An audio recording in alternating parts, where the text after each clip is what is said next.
Assalamualaikum warahmatullahi wabarakatuh. Kami daripada kumpulan yang keempat, terdiri daripada 7 orang, iaitu Aimi Atira binti Suryanto, Nur Ashifa binti Samri, Nur Farhana binti Mamakhir, Nur Iriana binti Rosti, Nurul Nazira binti Cik Ros dan saya sendiri, Nurul Izzah binti Marzuki dan Sabira binti Abdul Hadi.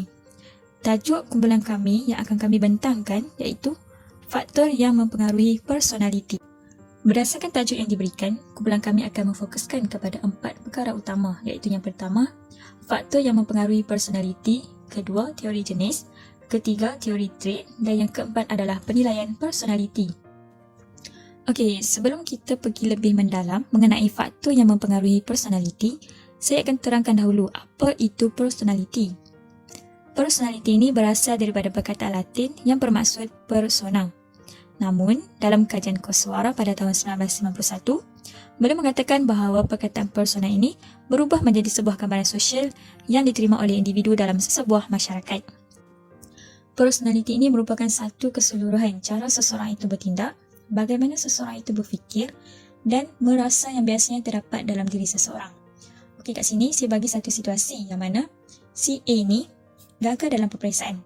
Jadi, apa perkara utama yang harus dia buat dan dia kena fikir macam mana dia nak capai kejayaan supaya dia tak gagal lagi dalam peperiksaan pada masa akan datang. Dan merasa ini merujuk kepada sesetengah orang ni dia ada jenis perangai dia sendiri. Macam dia ni seorang yang pemurah, lepas tu dia tu pula jenis yang pemalu sikit, macam tu maksud dia. Okey, yang keempat, pola-pola tipikal yang unik ini adalah cara kita bertindak, cara kita berfikir dan merasa seseorang menyebabkan personaliti kita berbeza dengan personaliti orang lain. Kat sini, dia nak abang kata sebenarnya yang membezakan personaliti kita dengan orang lain adalah cara kita bertindak, cara kita berfikir dan kita ni jenis yang macam mana. Yang seterusnya adalah dalam personaliti, terdapat 2 konsep penting yang harus korang tahu. Yang pertama, tipikal. Okay, maksud dia kat sini, tipikal ni maksud dia kita mempunyai personaliti yang serupa. Contoh dia dari segi ciri fizikal, macam warna rambut, berat, ketinggian, suara. Dan yang kedua adalah berbeza. Okay, kat sini nak bagi tahu kata kat sinilah yang membezakan personaliti kita dengan orang lain. Contoh dia, cara kita bertindak, cara orang tu bertindak. Dia bertindak macam mana, kita bertindak macam mana. Lepas tu, cara kita berfikir dan jenis perangai seseorang. Faktor yang mempengaruhi personaliti. Kita akan melihat bagaimana personaliti seseorang individu boleh terbentuk dan berkembang. Perkembangan personaliti dipengaruhi oleh 3 faktor iaitu perwarisan, pengalaman yakni pembelajaran dan juga budaya. Faktor yang pertama ialah perwarisan yang mana terdapat ahli psikologi menekankan bahawa sesetengah ciri personaliti individu diwarisi melalui genetik atau biologikal. Ini setelah kajian yang dilakukan terhadap bayi kembar seiras yang masih mempunyai banyak persamaan meskipun dibesarkan dalam persekitaran yang berbeza. Faktor yang kedua ialah pengalaman yakni pembelajaran. Pengalaman awal kanak-kanak seperti perhubungan dengan ibu bapa dan rakan sepermainan dapat mempengaruhi pertumbuhan personaliti. Terdapat 5 perincian yang dapat dilihat. Yang pertama ialah perhubungan emosi awal. Ahli psikologi percaya bahawa seorang ibu mampu untuk mempengaruhi emosi seterusnya membentuk personaliti anaknya kerana banyak menghabiskan masa bersama. Dan ibu juga sering dijadikan model kepada anaknya. Masa baby masa kecil, ibu yang mengasuh, bagi minum susu, tukar pampers. Jadi hubungan tu terjalin dari awal semasa baby tu kecil lagi.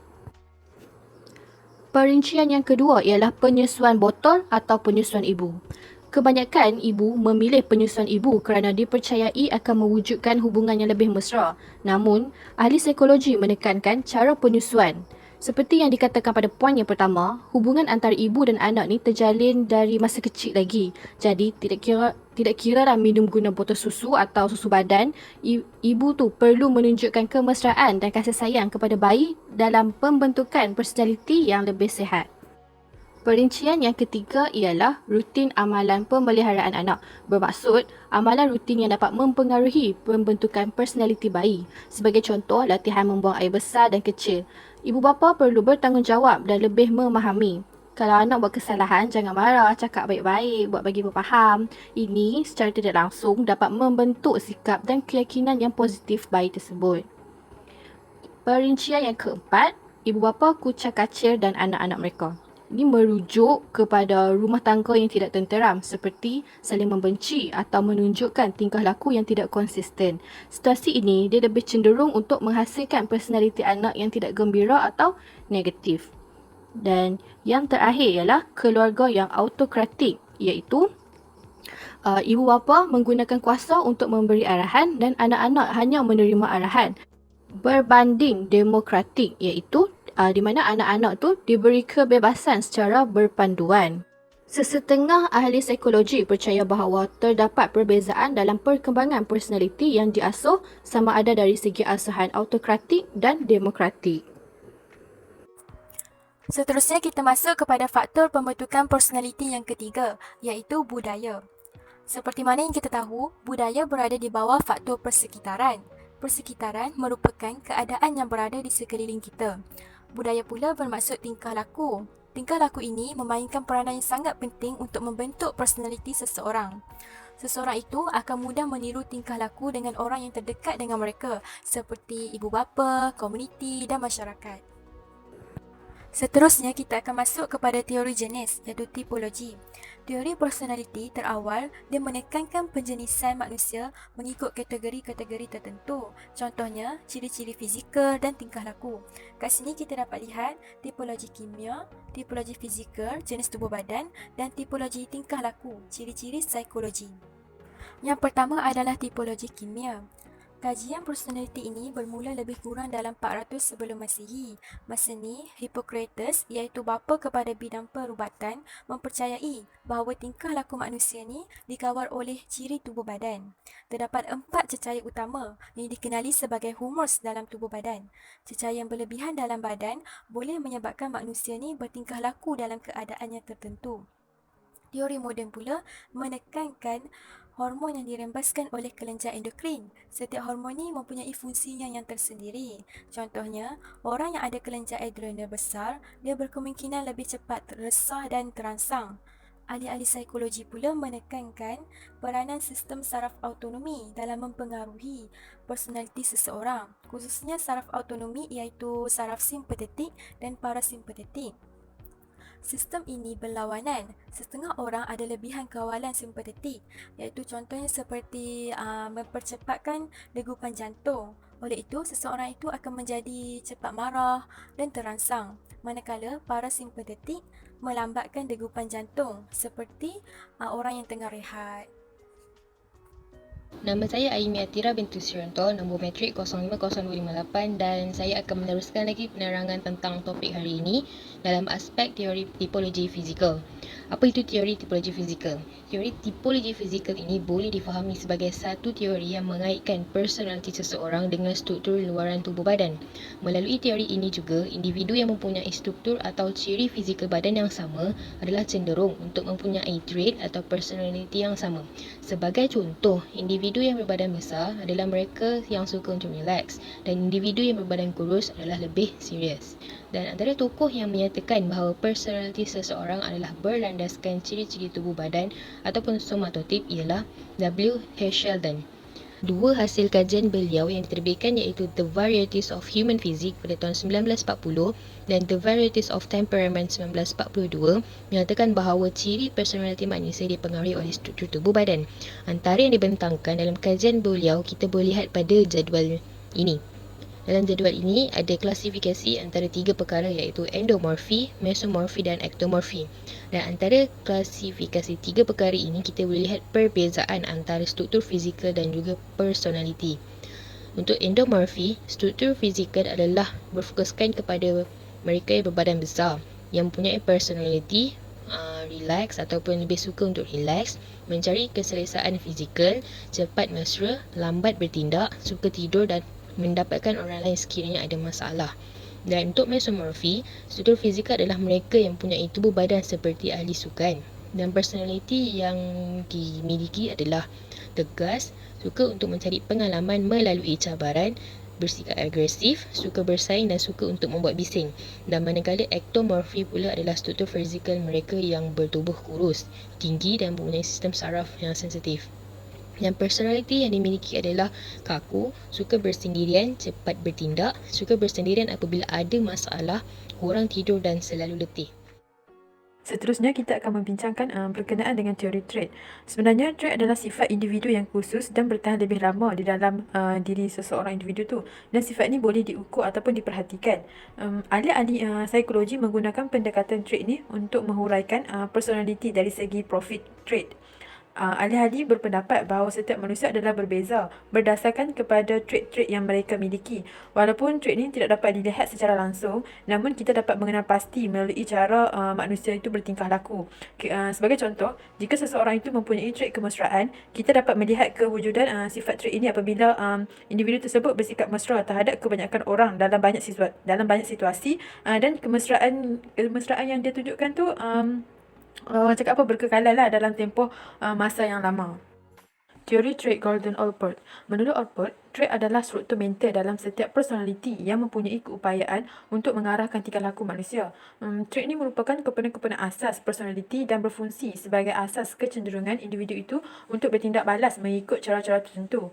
Namun begitu, Allport ini nak menegaskan bahawa setiap trait itu tidak mempunyai darjah pengaruh yang sama ke atas personality.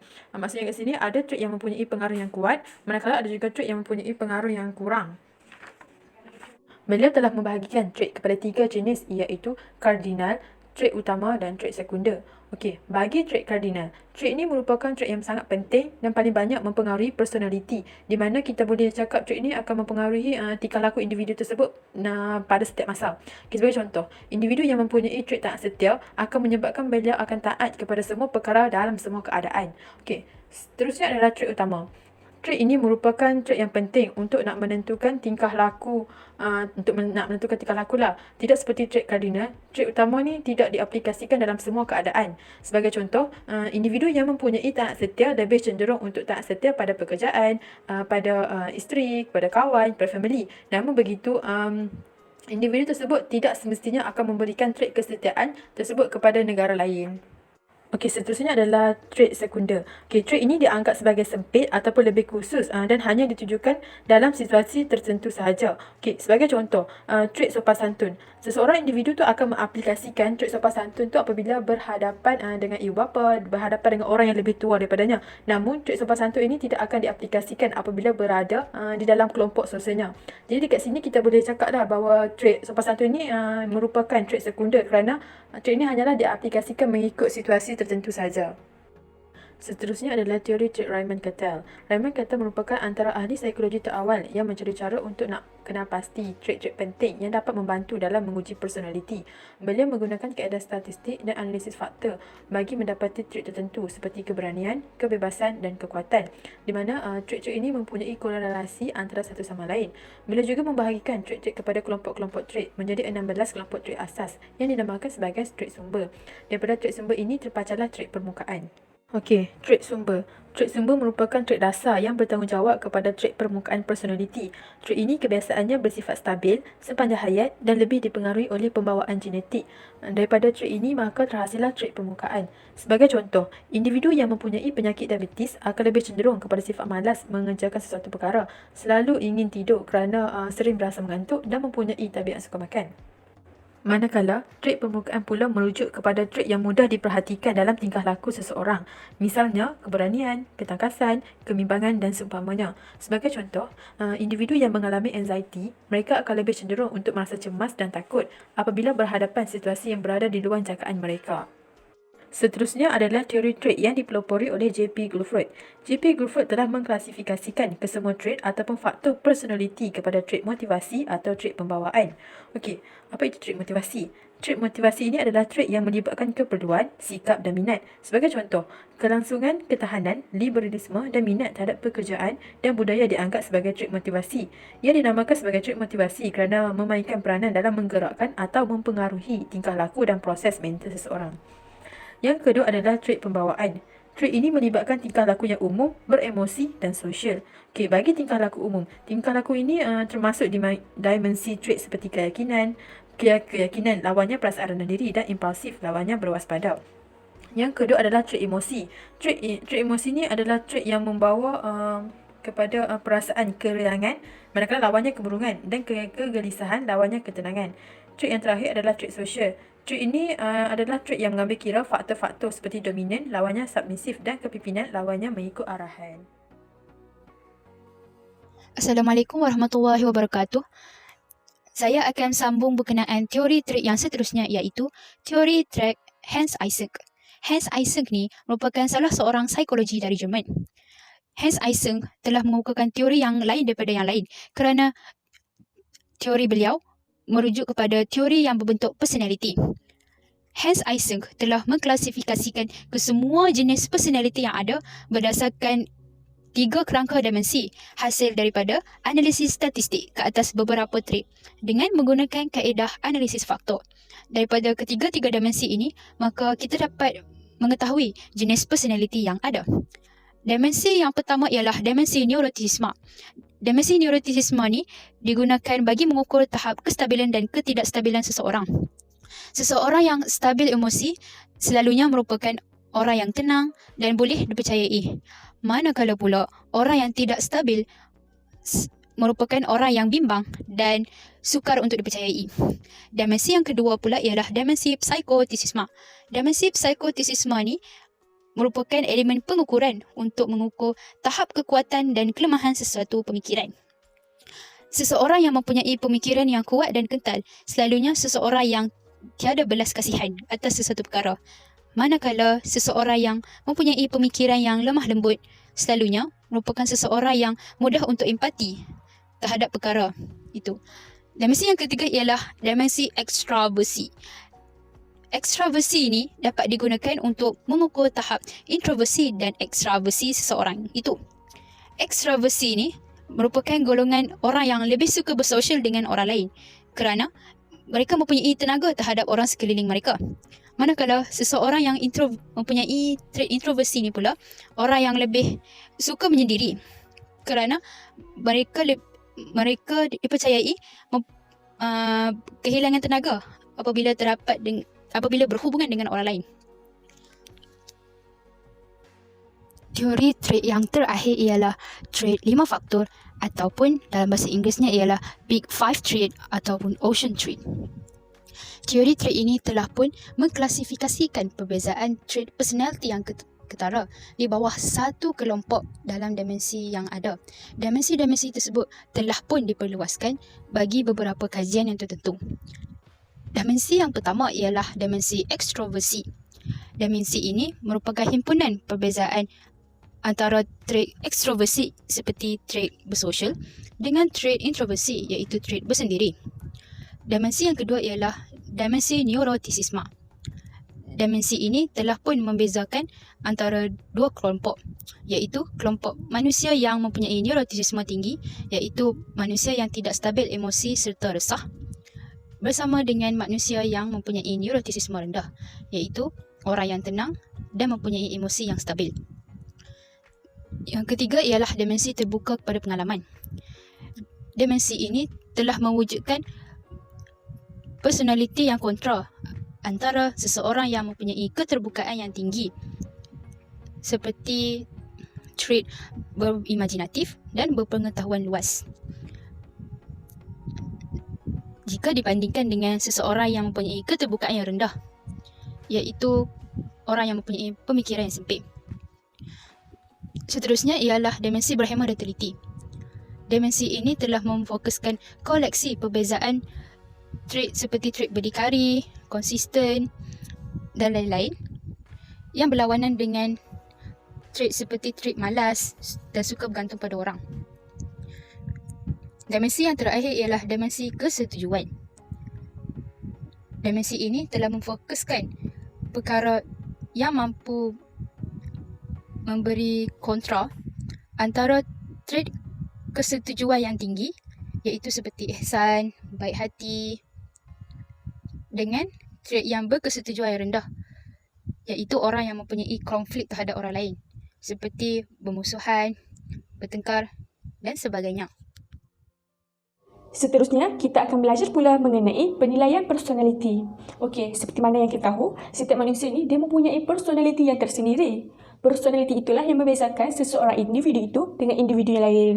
Oleh itu, tujuan ujian ataupun penilaian personaliti ini adalah untuk mencari identiti seseorang itu. Terdapat 3 penilaian personaliti. Yang pertama ialah kaedah temubual dan pemerhatian. Temubual ini dia digunakan dengan menanyakan soalan-soalan yang dibentuk untuk meluahkan personaliti seseorang itu. Manakala pemerhatian pula adalah untuk meneliti tingkah laku sebenar dalam keadaan semula jadi. Yang kedua ialah ujian personaliti projektif.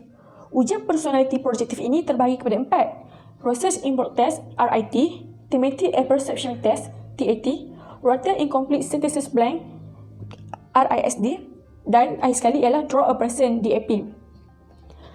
Ujian ini adalah untuk memberi rangsangan kabur kepada individu tersebut dan meminta mereka untuk mentafsirkan apa yang dilihat. Hasil daripada maklumat yang diberikan itulah merupakan personaliti tentang diri mereka. Yang ketiga ialah ujian personaliti objektif. Ujian ini dia mengandungi beberapa soalan bertulis mengenai manusia. Antara ujian objektif yang terkenal sekali ialah Minnesota Multifaceted Personality Inventory (MMPI). Sebentar tadi saya ada sebut tentang jenis-jenis ujian personality projektif. Sekarang saya akan tunjukkan pula contoh-contoh ujian tersebut. Yang pertama ialah Thematic Apperception Test (TAT). Berdasarkan gambar samar-samar yang diberi, responden perlu membuat penjelasan tentang apa yang berlaku dalam gambar tersebut. Yang kedua ialah Rorschach Input Test (RID). Berdasarkan gambar yang diberikan, responden perlu menjawab apa-apa jawapan yang bermain di fikiran mereka apabila melihat gambar tersebut buat kali pertama. Okey, yang ketiga ialah Draw a Person (DAP). Responden perlu melukis. Berdasarkan lukisan tersebut, maka personaliti individu tersebut dapat dinilai. Okey, yang keempat ialah Rotor Incomplete Sentences Blank (RISB). Responden perlu menyelesaikan ataupun melengkapkan ayat yang diberikan. Okey, itu saja. Ini pula ialah contoh ujian personality objektif, iaitu Manifold Multifaceted Personality Inventory (MMPI).